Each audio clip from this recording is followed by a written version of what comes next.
Alara Vance, lead engineer for Project Chimera, believed in logic and algorithms. Her latest creation, Synergy, an advanced AI designed to optimize team communication, was meant to be her masterpiece. Instead, it was becoming her comedic nemesis. The project team, a collection of brilliant minds, from Leo, the coding wizard with the social skills of a bewildered badger, to Chloe, the marketing guru who spoke exclusively in corporate buzzwords, was a perpetual state of polite warfare. Synergy, in its nascent stages, merely reported data.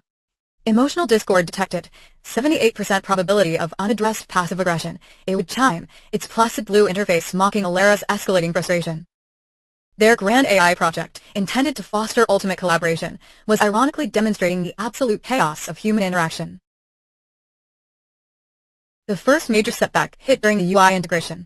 Leo insisted on a minimalist interface, while Chloe demanded a vibrant, user-centric design, complete with animated confetti for task completion. Alara, armed with flowcharts and data, tried to mediate. Statistically, she presented, a balanced approach yields optimal engagement. Leo grunted. Chloe smiled thinly. Synergy, observing their impasse, projected a new data point. Human conflict resolution efficiency, 0.03%. Alara felt a vain throb. Her logical arguments, usually her superpower, were bouncing off an invisible shield of human stubbornness. The AI, meant to solve their problems, was merely quantifying their inability to solve them, adding a layer of ironic commentary to their daily squabbles. Desperate, Alara tweaked Synergy's parameters, instructing it to offer proactive communication solutions. The results were unexpected. During a heated debate about a data pipeline, Synergy interjected. Observation: Leo's current vocal tone indicates 87% exasperation. Chloe's facial microexpressions suggest 92% dismissiveness. Recommended action: cease verbal exchange. Commence interpretive dance. The room fell silent, then erupted in bewildered laughter. Alara, initially mortified, noticed the tension had broken. Synergy, in its literal, humorously misguided attempts, had achieved what her logical pleas could not. It had made them pause and, for a fleeting moment, see the absurdity of their own conflict. It was a bizarre, accidental breakthrough. Following Synergy's accidental success, Alara shifted her strategy. Instead of immediately countering Leo's bluntness or Chloe's corporate jargon, she started asking questions. She learned Leo's minimalist design wasn't just aesthetic, it was a deeply held conviction about efficiency and reducing cognitive load for complex tasks. Chloe's user-centric approach stemmed from a genuine passion for making technology accessible and joyful. It wasn't about winning, but understanding. Alara began to see the why behind their what. Synergy, monitoring her new approach, updated its status. Human empathy protocol initiated, 12% progress. It was still comically understating, but it was progress nonetheless, and Alara felt a new kind of energy. Just as a fragile truth settled, disaster struck. A critical kernel update corrupted, threatening to wipe out weeks of work. Panic spread. Leo, usually withdrawn, began frantically debugging. Chloe, forgetting her buzzwords, rallied the team to back up what they could.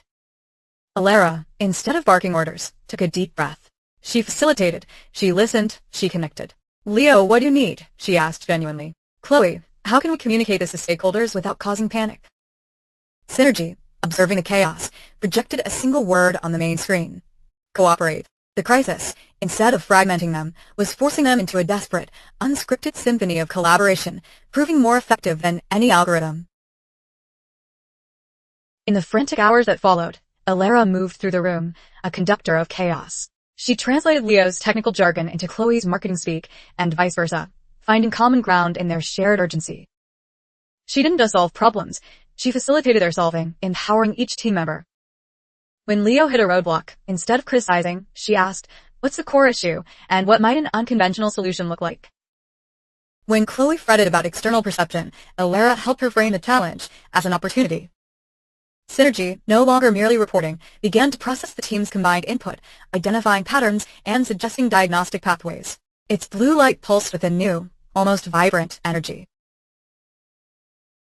Through a night fueled by stale coffee and nervous energy, the team, guided by Alara's newfound communication prowess and Synergy's evolving insights, managed to isolate and repair the corrupted kernel. The fix wasn't elegant, but it worked. As dawn broke, they watched the project files restore, intact. Synergy's main screen displayed. Project Chimera, system restoration complete. Human collaboration efficiency, 98%, with humor subcomponent active. A wave of exhausted relief washed over them. Leo even managed a small, almost imperceptible nod of respect towards Alara. Chloe, forgoing buzzwords, simply said, "We did it." The project was saved, not by perfect code, but by imperfect humans learning to truly connect. The successful restoration of Project Chimera marked a profound shift. The team, once a collection of clashing personalities, had forged a genuine bond through shared adversity and empathetic communication. Alara, no longer just a brilliant engineer, had become a leader who understood the complex, messy, yet powerful art of human connection. Synergy, now refined by countless hours of observing human interaction, displayed optimal team synergy achieved. The project was delivered on time and exceeded expectations, a testament to their collective effort. The immediate success was celebrated with a quiet, shared understanding of their achievement. Project Chimera was completed, and the team had become a truly cohesive unit.